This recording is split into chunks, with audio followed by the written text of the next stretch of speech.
တင်ပါတယ်လို့တကယ်ပါပထမဒုတိယဆိုင်ပေါ့နော်လိုင်းသားရပြီးတော့တတိယဆိုင်ဖြစ်သွားပါဥပိ္ပဒါတော့နေမြေရင်းကမပြောတတ်ရင်တော့တောင်းမှန်ပါတယ်လို့စေပေါ်လည်းဒါများများပြောတာဒီတကပထမဦးဆုံးပဲတကောကချရတဲ့သူတွေကိုတကယ်ကိုကျေးဇူးတင်ပါတယ်လို့မထင်သားလောက်ကိုပေါ့နော်ကိုအားပေးကြတဲ့အတွက်မို့အဝေးရတယ်ပစ္စည်းဆိုတာတော့အာလူကြော်ကိုပဲဘယ်အားပဲဝယ်ဘယ်နေရာမှာဝယ်သွားဝယ်လို့ရတယ်အခုခေတ်ကပေါ့နော်ဒါပေမဲ့ကိုကိုချစ်ပြီးတော့ကိုရဲ့ကြိုးစားမှုကိုဂုဏ်ပြုတဲ့အနေနဲ့လာပြီးတော့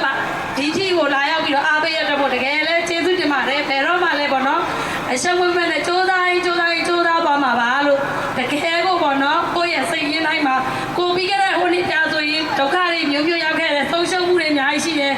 ဒါပေမဲ့ကို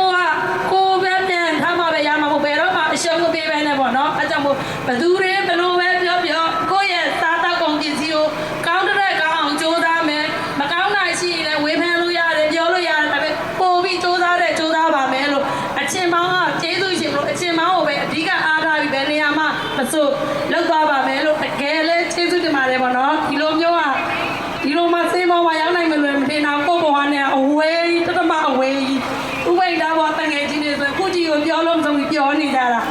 တခုရှိပါတယ်နှစ်လပိုင်း3ရက်နေ့မှာပေါ့နော်စူဆောင်းထားတဲ့ဟာတွေဥပိ္ပဒါဈေးသည်တွေရဲ့တငယ်ချင်းတွေအကုန်လုံးရဲ့သားသမီးတွေကိုပတိမနှစ်လပိုင်း3ရက်နေ့မှာ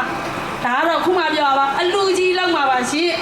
အဲ့ဒါတော့ယောက်ျားမြင်ဆိုပြီးအလူကြီးတစ်ခုလောက်ပါရှိပါတယ်အဲ့ဒါဥပိ္ပဒါတငယ်ချင်းတွေနဲ့ပါအဲ့ဒါအမားတို့ရဲ့ပတ်စံနေနဲ့ပါအမားတို့အားပေးလို့ပေါ့နော်ခုလိုလူနိုင်တိုင်းတာလောက်တဲ့မို့တရားတစ်ခွေမှာအလူလုံးမရလဲအမားတို့တာရုခေါ်ပေးပါအောင်ရှင်